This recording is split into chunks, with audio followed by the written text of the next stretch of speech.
पुन्हा एकदा आपण जेव्हा फंड रेजिंगच्या इथे जाणार आहोत. आता पहिलं तुम्हाला थोडी तरी क्लॅरिटी यायला लागले का की आपण काय करतोय, कशासाठी करतोय, तुमचा बिझनेस काय, थोडी तुम्हा लोकांना क्लॅरिटी यायला चालू झाले. ओके, आता तुमची जबाबदारी काय आहे. तुम्हाला इथे क्वेश्चन काय दिसतोय, मी फॅमिलीला क्लॅरिटी दिली आहे का माझ्या बिझनेस बद्दल. तुला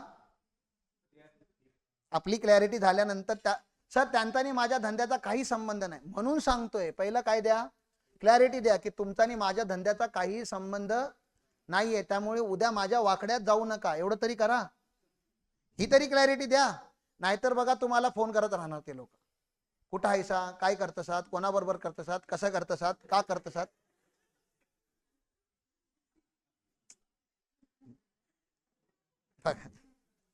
तुमच्या लोकांचा प्रॉब्लेम आहे तो. पुढचा प्रश्न आहे, मी माझ्या फॅमिलीला बिझनेस प्रवासात सहभागी करून घेऊ शकतो का किंवा घेतो का. हा प्रश्न तुमच्यासाठी आहे जे लोक रिस्पॉन्सिबल आहेत. आणि सहभागी करून घेणं म्हणजे पॅसिव्हली नाही, ऍक्टिव्हली. आता माझी वाईफ कसं बिझनेसमध्ये ऍक्टिव्हली इन्व्हॉल्व आहे, ही पूर्ण फॅमिली जी माझ्याबरोबर राहते, सगळी मुलं माझी फॅमिली आहेत, या लोकांना बिझनेसमध्ये इन्व्हॉल्व करून घ्यायची माझी जबाबदारी आहे. त्या लोकांना वेगळ्या वेगळ्या रोल्स अँड रिस्पॉन्स, तुम्ही रोल अँड रिस्पॉन्सिबिलिटी देऊ तर बघा, एखादं पद देऊन तर बघा, एखादं मंत्रीपद द्या ना त्या लोकांना, की बाबा तू उद्यापासून आमची मार्केटिंग इन्चार्ज. बघा काम करतात ते लोक, त्याचं शिकवा, थोडं शिक्षण द्यावं लागेल. एम्प्लॉई म्हणून बघा, पगार चालू करा. घरातले पैसे घरातच राहणार आहेत, द्या ना पगार 25,000 आणि नंतर बोलून दाखवा ना 25,000 पगार देतोय, तुला अक्कल आहे की नाही, तुला जबाबदारी अशी पडू देत ना त्यांच्यावरती जरा. ओके, फॅमिलीला तुम्ही क्लॅरिटी दिली, त्याच्यानंतर मग कोणाला क्लॅरिटी देणं गरजेचं आहे, आपल्या मित्रांना आणि आपल्या नेटवर्कला. क्लब वगैरे असेल, तुमचा एक नेटवर्क असेल, तुमची एक टोळी असते, तुमची एक गँग असते, त्या गँगला पण तुम्हाला क्लॅरिटी देणं गरजेचं आहे की बघ मी हा बिझनेस करतोय, मला हे करायचंय, मला असं असं करायचंय. त्यांना तुम्ही कसं इन्व्हॉल्व करून घेऊ शकता हे चेक करा.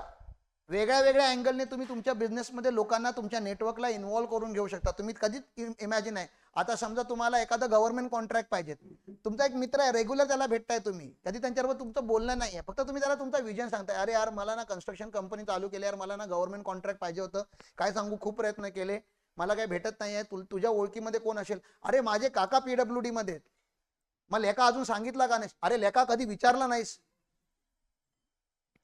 आपने पूछा नहीं, हमने बताया नहीं.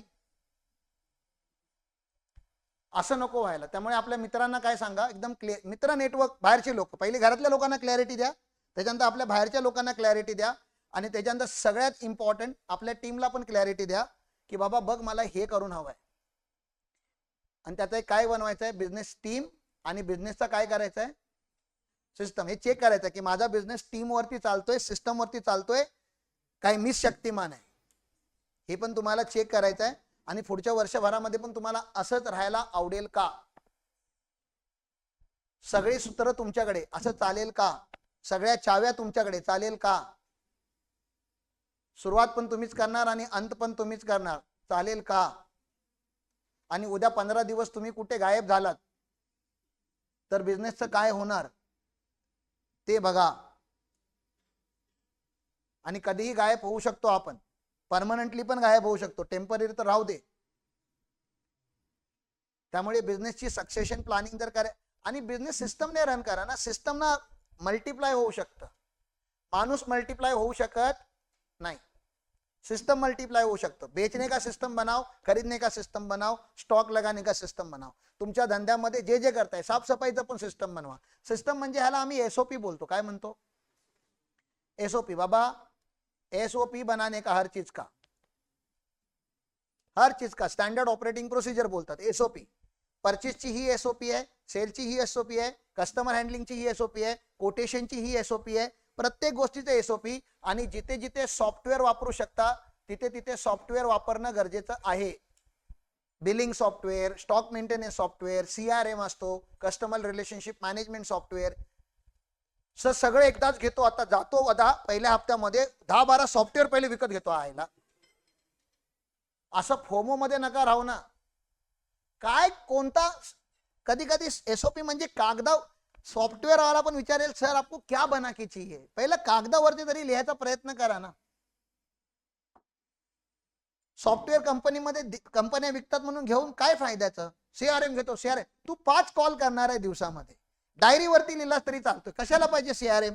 सीआरएम त्या कंपन्यांमध्ये असतो जिथे 400 500 कॉल मिनिमम पर डे होतात.